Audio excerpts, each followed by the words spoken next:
बिस्मिल्लाहिर्रहमानिर्रहीम।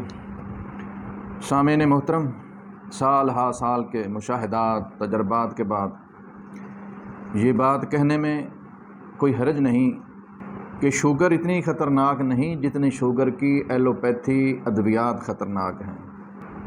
आप allopathy doctor Khalid Jamil, retired professor Sheikh Zayed hospital Lahore, आप उनके लेक्चर सुन के देख लें यूट्यूब पर।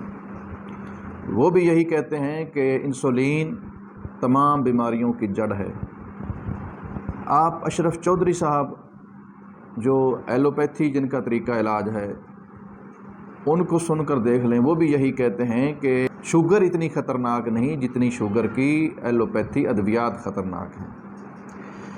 जब मरीज़ शुगर के लिए, शुगर को कंट्रोल करने के लिए इंसुलिन का इस्तेमाल करता है या दीगर टेबलेट का इस्तेमाल करता है, तो कुछ अरसे के बाद यही इंसुलिन जो एक तेज़ाबी मवाद है, इंतहाई जहरीला ख़तरनाक तेज़ाबी मवाद है, जो खून को गाढ़ा करना शुरू कर देता है।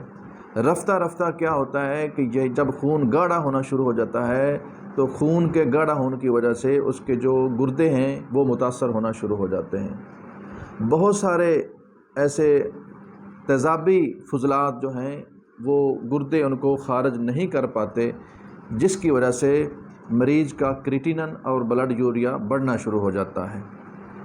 रफ्ता रफ्ता उसके गुर्दे जो हैं वो ख़राब होना शुरू हो जाते हैं। एक वक्त ऐसा आ जाता है कि मरीज़ के गुर्दे बिल्कुल जवाब दे जाते हैं। डॉक्टर कहते हैं कि अब इस मरीज़ का हल सिर्फ गुर्दे वाश करवाना है, बस इसके अलावा इसका कोई और हल नहीं है। खून गाढ़ा होने की वजह से खून के अंदर क्लॉट बढ़ना शुरू हो जाते हैं, खून गाढ़ा होना शुरू हो जाता है और खून की जो तरसील है वो मुकम्मल तौर पर सही तरह नहीं हो पाती, जिसकी वजह से तबीयत हार्ट अटैक की तरफ जाना शुरू हो जाती है। दिल के मसाइल पैदा होना शुरू हो जाते हैं, ब्लड प्रेशर बढ़ना शुरू हो जाता है। फिर क्या होता है कि इंसुलिन के साथ या दीगर दवाइयों के साथ वो ब्लड प्रेशर की दवाई भी शामिल हो जाती है। फिर रफ्ता रफ्ता जब तज़ाबियत की शिद्दत की वजह से, तज़ाबियत की वजह से मैदा ख़राब हो जाता है, तज़ाबियत पैदा हो जाती है, तो फिर मैदा की तज़ाबियत को कंट्रोल करने के लिए साथ साथ मेप्राज़ोल या रेज़क या इस कैटेगरी की जो दवाइयाँ हैं वो भी शामिल कर ली जाती हैं। तो इस तरीके से मरीज़ जो है वो फिर सिर्फ़ एक इंसुलिन पर नहीं रह पाता या एक गोली पर नहीं रह पाता, वो रफ्ता रफ्ता दवाइयाँ उसकी बढ़ती बढ़ती बढ़ती एक बहुत बड़ा शापर बन जाता है।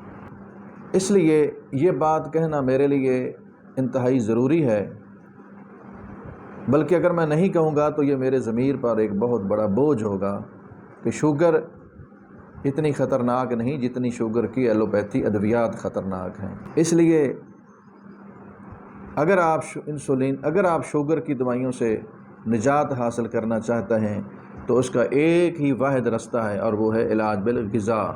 आपको इलाज बिल ग़िज़ा की तरफ आना होगा, फितरत की तरफ आना होगा, अपना लाइफ स्टाइल चेंज करना होगा।